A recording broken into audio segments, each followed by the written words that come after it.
Bismillahirrahmanirrahim. Assalamualaikum warahmatullahi wabarakatuh. Bismillah, alhamdulillah, wassalatu wassalamu ala rasulillah. Mudah-mudahan kita semuanya selalu berada di dalam rahmatnya Allah. Amin ya Allah ya rabbal alamin. Kali ini saya ingin membahas, ada yang bertanya kepada saya perihal gaya nih. Perihal gaya, gaya apa yang dia tanyakan itu perihal gaya 69. Dia bertanya apakah hal itu diperbolehkan di dalam fikih ataupun diharamkan. Sebelumnya mohon maaf sekali ya jika didengar akan apa yang saya jelaskan misalkan agak sedikit tabu begitu ya, karena saya membahas hal yang seperti inilah gitu, yang mana bagi sebagian orang mungkin hal ini cukup tabu didengar, tetapi jangan berpikir negatif, karena apa yang saya sampaikan ini adalah dasar ilmu yang ingin saya sampaikan. Karena apapun itu ya, di dalam beribadah kita itu diatur oleh aturan agama ya, diatur oleh fikih, sehingga tidak ada kehamhaman lagi gitu bagi kita yang belum mengetahui apakah ini diperbolehkan atau tidaknya. Jadi sekali lagi ya, jangan berpikir negatif akan apa yang saya sampaikan ini ya, apalagi kan saya ini wanita gitu ya, seolah mungkin agak kurang pantas lah kalau wanita berbicara hal seperti ini. Nah, jadi ada yang bertanya sekali lagi kepada saya, apakah diperbolehkan di dalam Islam jika suami istri itu melakukan hubungan seksualitas dengan menggunakan gaya 69? Jika yang udah berumah tangga lama mungkin udah pada paham ya apa itu gaya 69. Tapi jika ada yang belum paham, misalkan ada yang belum paham gaya 69 itu gimana sih gitu, misalkan yang baru nikah gitu yang belum paham. Jadi gaya 69 itu adalah posisi sang suaminya di bawah tuh, biasanya bahwa suaminya di bawah dan posisi sang istrinya itu di atas. Tapi tidak seperti itu juga sih terkadang. Jadi intinya dari gaya 69 itu adalah apakah boleh sang suami itu maaf sampai menjilati ataupun menghisap klitoris sang istrinya, dan ketika melakukan hubungan itu sebaliknya sang istri pun maaf sekali ya dengan bahasa yang saya sampaikan, sampai mengulum Mr. P suaminya. Nah, itu adalah yang dikatakan dengan gaya 69. Jadi saling mencium, saling menghisap, saling menjilat di area vitalnya lah, istilahnya seperti itu. Nah, apakah itu diperbolehkan atau diharamkan? Saya di sini berbicara tentang ilmu fikih, bukan ilmu akhlaknya ya. Sekali lagi saya tekankan, saya di sini adalah menjawab dari ulama fikih, bukan menurut perihal ilmu akhlaknya seperti itu. Nah, kalau di dalam ilmu fikih itu banyak ya sebetulnya saya temui di dalam beberapa kitab seperti itu, yang mana jumhurul ulama itu mayoritasnya membolehkan seperti itu. Dalil Al-Qur'annya kenapa dibolehkan tertera ada di dalam surat Al-Baqarah ya, pada ayat 223. A'udzubillahi minasyaitonirrajim. Nisa'ukum harthul lakum fa'tu harthakum anna syi'tum. Wallahu a'lam bil muradi. Jadi kan di lafaz itu dikatakan nisa'ukum. Nah, gitu kan. Wanita ataupun istri kamu itu adalah harthul lakum, adalah sawah ladang bagimu. Artinya sawah ladang suami. Fa'tu, maka datangilah gitu ya. Harthakum, ladangmu itu anna syi'tum. Nah, di sana itu ada lafaz anna syi'tum. Kalau kita lihat di tafsirnya, lafaz anna syi'tum itu bermakna aimin aina syi'tum. Jadi bermakna artinya aimin aina syi'tum itu kita boleh melakukan di mana saja, seperti itu. Artinya ya di tempat yang diinginkan oleh suami dan juga istri. Kemudian wa mata syi'tum, maknanya itu adalah wa mata syi'tum, kapan saja jika suami dan istri menghendaki boleh dilakukan. Kemudian kaifa syi'tum, dan nah ini kaifa syi'tum, bagaimana saja sesuai kehendak yang kalian sukai, artinya sesuai kehendak yang disukai oleh istri dan juga suami kamu.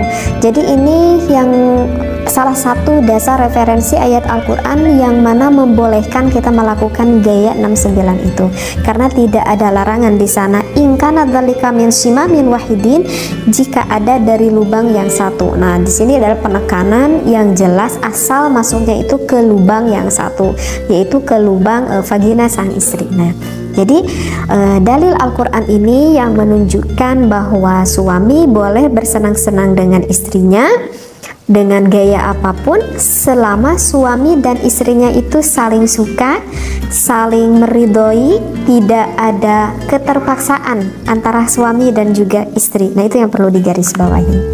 Nah, kemudian saya akan membacakan dari referensi kitabnya ya, berdasarkan dari dalil Al-Quran. Sekarang dari referensi kitabnya. Di sini dikatakan wattafaqal fuqaha'u, sepakat nih para ulama ahli fikih ala annal jima'a, atas melakukan jima, yahrumu diharamkan fi halataini, dari kedua keadaan. Ada dua hal yang gak boleh dilakukan berhubungan intim, itu adalah fid duburi, jika suami memasukkan ke lubang belakang ataupun lubang duburnya, wafil haidi, ataupun memasukkan milik suami kepada istrinya ketika istrinya itu sedang berada di dalam keadaan haid. Nah, itu juga yang diharamkan ya, udah jumhurul ulama, itu udah sepakat seluruh ulama. Wa amma masiwahuma, wa amma dan adapun sesuatu masiwahuma selain dari keadaan dua tadi, yaitu yang dubur dan juga haid, faqad ikhtalafu fihi, maka sesungguhnya itu berbeda pendapat ulama.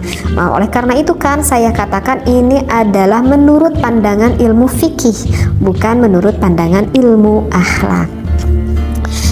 Faqad qala Asy-Syaikh Zainuddin bin Abdul Aziz Al-Malibari fi Fathul Mu'in, berkata Asy-Syaikh Zainuddin bin Abdul Aziz Al-Malibari di dalam kitab Fathul Mu'in.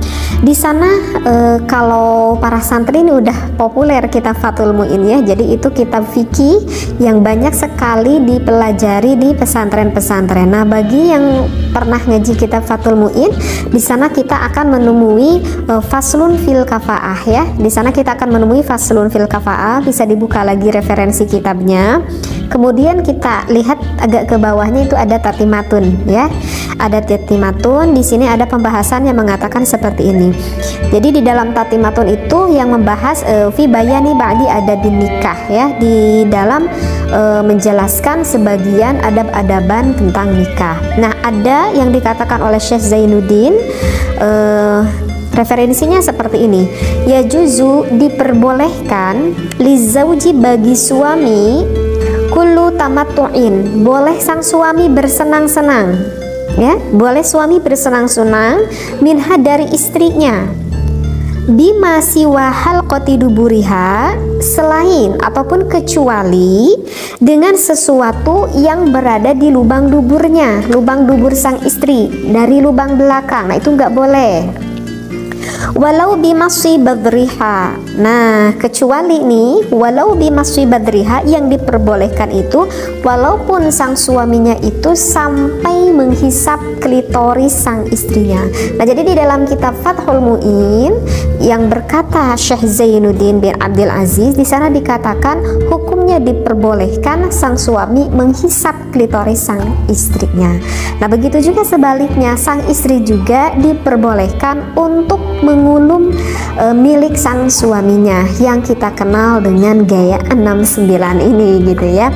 Nah, jadi bagi sang suami ataupun sang istri, jika hal itu memang dianggap diperlukan dan saling menyukai, maka tak perlu ada keraguan kalau berbicara di dalam ilmu fikih, ulama di dalam mazhab Imam Syafi'i memperbolehkannya, dengan syarat sang istri dan juga sang suami saling suka ya, saling meridhoi seperti itu. Kalau misalkan istrinya nggak mau gitu. Kalau misalkan pengantin baru gitu ya, itu kemungkinan kebanyakan para istri tuh nggak mau gitu ya, karena mungkin agak jijik juga gitu ya, dan merupakan hal yang sangat di luar bayangan mungkin, sehingga nggak mau melakukan hal itu. Nah, tetapi kalau misalkan dengan berjalannya waktu dengan sedikit suami merayu begitu ya, kebanyakan sih wanita tidak akan merasa keberatan sih seperti itu. Nah, saya tidak tahu ya bagaimana yang dirasakan oleh suami dan juga istri Anda di rumah gitu ya. Cuman kebanyakan gitu kalau saya dengar gitu seperti itu. Cuman sih yang perlu diingat ya, di dalam berbagai gaya gitu ya, di dalam berbagai gaya ini sih sebetulnya ya memang tak perlu diajarkan juga ya. Maksudnya tak perlu diajarkan karena dengan instingnya nanti suami istri juga sih akan memahami apa yang dia inginkan sebetulnya. Jadi yang ingin saya titik beratkan di sini itu adalah bukan gayanya itu sih sebetulnya, tetapi hukumnya itu apakah diperbolehkan atau tidaknya. Jadi yang ingin saya sampaikan bukan gayanya tetapi hukumnya. Nah, kalau bertanya hukumnya di dalam fikih ya diperbolehkan. Dan harus diingat ya, wahai para suami dan juga istri, di dalam melakukan berhubungan seksualitas itu merupakan ibadah ya, itu merupakan ibadah bahkan yang besar sekali pahalanya. Jangan dikira ini bukan ibadah, ini adalah suatu ibadah yang besar sekali pahalanya dan banyak sekali kemanfaatannya. Yang namanya ibadah pasti itu akan diawali dengan yang baik, akan diakhiri dengan yang baik, dan dilakukannya pun dengan yang baik pula. Kenapa saya berkata seperti ini? Udah saya terangkan barusan ya, bahwa untuk gaya-gaya hal seperti ini sebetulnya tidak perlu diajarkan gitu ya. Artinya yang baik ini adalah jangan sampai kita mengetahui akan posisi ini, gaya ini dari sesuatu yang diharamkan oleh Allah. Misalkan nih, biar takut ada yang nggak paham, misalkan pasangan suami istri mengetahui hal ini itu bukan dari instingnya ataupun bukan dari keinginan sang istrinya misalkan, tetapi hal itu diketahui oleh suaminya itu misalkan maaf ya, itu dikarenakan sang suaminya itu sebelumnya itu melihat dulu film porn gitu ya. Paham ya maksudnya film porn? Jadi kalau misalkan sang suami mengetahui ini dari film porn, berarti kan yang dia ketahuinya itu bukan dari hal yang positif. Artinya yang dia ketahui itu dari hal yang negatif. Maka itu tidak akan menjadikan sebuah ilmu. Dan apakah akan mendapatkan efek negatifnya? Ya, akan mendapatkan efek negatifnya. Karena terkadang ada yang bertanya juga kepada saya itu seperti ini, apakah boleh nih bagi suami istri karena agar menambah ilmu, dia berniatnya baik nih, ingin menambah ilmu, bagaimana sih gaya-gaya gitu ya, ataupun dia ingin mendapatkan gairah seksualitas dari sang suami dan sang istrinya, tapi aku lihatnya sama istri kok bareng-bareng gitu kayak kata suaminya. Apakah itu diperbolehkan atau tidak?